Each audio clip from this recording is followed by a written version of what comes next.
sound better. One of my favorite things about progressive house is the rolling bass line. These types of basses really give tracks a lot of momentum and energy. In this track, I drew in 16th notes and used Serum to create my bass patch. Let's take a look.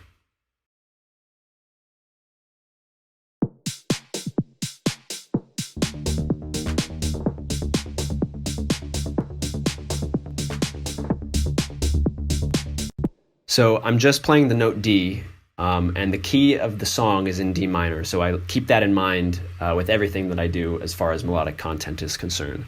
So for the entire kind of first whole section of the track, the intro, break, and build, it's just this one driving, droning note of D. To keep it interesting, I did some automation with the pitch. So you'll take a look here within the MIDI, you have this slight pitch bend. So I do this to kind of keep things interesting, give it some more melodic information, because you don't want it just to be this drone note throughout the entire thing, because that might get a little boring. It can work sometimes depending on the other stuff going on in the song, but for this one, for the sake of this song, I wanted to add some of that motion in the pitch. So you'll see here.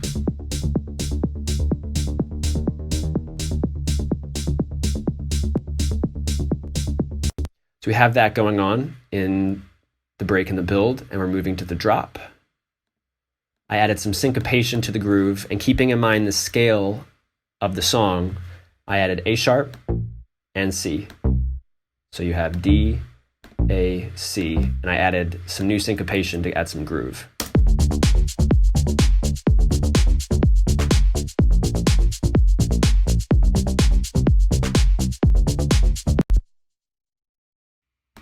From there, we'll take a look at the inside of the patch, how I actually built it. So we have a saw shape and we have an analog BD sign. So if you take a listen, the amplitude envelope here, I shortened the decay and the sustain, a little bit of release. I wanted to give it that plucky sound.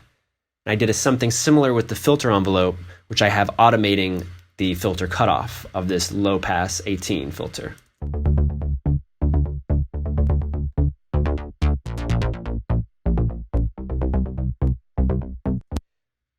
I have the amplitude envelope automating the sub level, because I wanted this to kind of have a similar shape as the rest of the sound. I didn't want the sub to just kind of be overpowering the noise, so I just have it kind of peeking in similar to this shape here.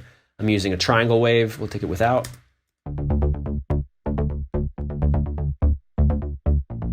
Just some very subtle depth to the noise and gives it some heavier low end, which I wanted. Take a look at the effects. We have very subtle dimension expansion here, about 13%, 16%, some tube saturation. I have the amplitude envelope automating this as well. Just very subtle things that kind of help it pierce through the mix. And you'll notice here that I'm automating the filter cutoff as it builds into the drop.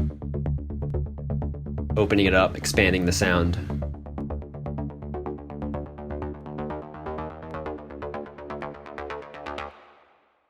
So that's a great way to kind of breathe life into the bass line.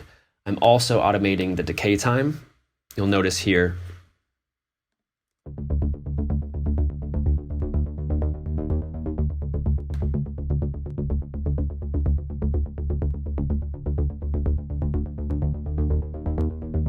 It just kind of widens up the sound. It kind of opens it up. Again, very subtle things, but when you add everything together, it really makes a big impact. So we have that. Processing on here. I have a automating EQ. I'm cutting out the low end as it goes into the drop. So that way when the drop hits, the low end is back and it has a lot more impact. Take a look here.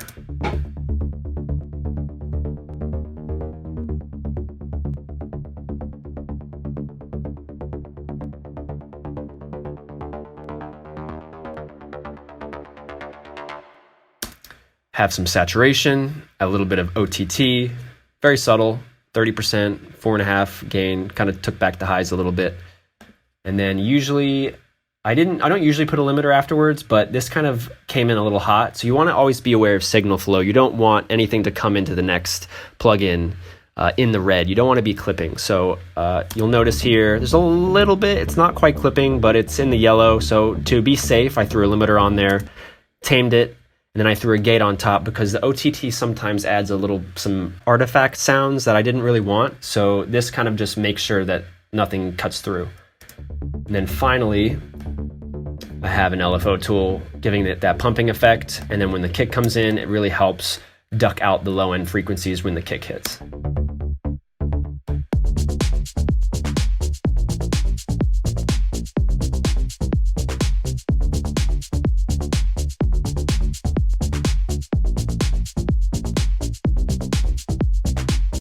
All right, that's pretty much it as far as the bass is concerned. Let's take a look at the synth. So one of my favorite synths is Repro 5. I think it just has this really awesome, warm analog sound, and I use it for a lot of my sounds and my synths. So, for example, this is an arpeggio that I made.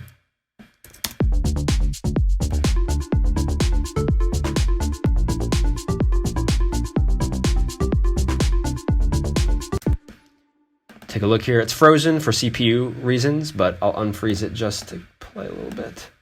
So initially, the notes that I used were D, E, F. It was just this, looping.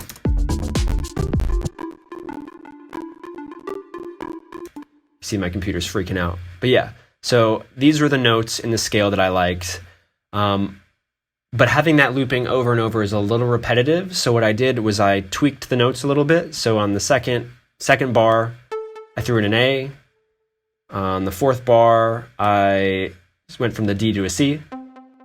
So basically just kind of match what was going on here in the bass line. I wanted them to complement each other. So keep that in mind. If you have an alternating bass line, you want to make sure your arp kind of like moves with it. I think that's a great way to keep things interesting. As far as the actual patch itself, I have this preset vtable in Repro 5. I tweaked some of the parameters, but kept it mostly simple. I'm automating the filter cutoff just a smidge in this little section between the build and the drop. And I am automating the sync delay. So everything before the drop is a quarter note. Everything after the drop is a 16th note. I'll freeze it again so you can listen. So before.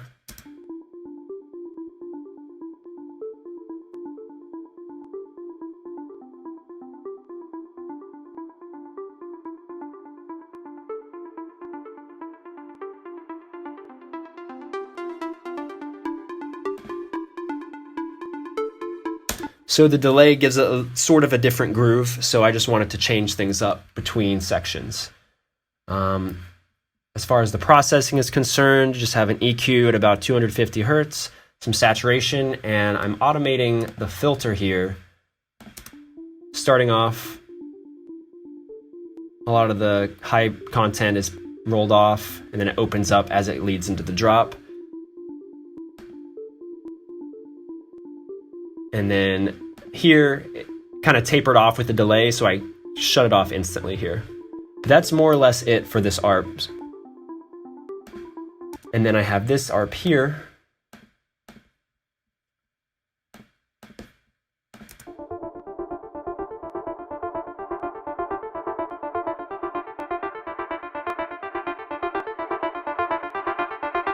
Very little processing, just cut out the low end, again, a saturator and some automation of the auto filter to kind of introduce it as the drop went on. So I just pulled this from Splice. I really liked the way it sounded, and I thought I complemented my ARP really well. So I have, altogether, it sounds a little something like this.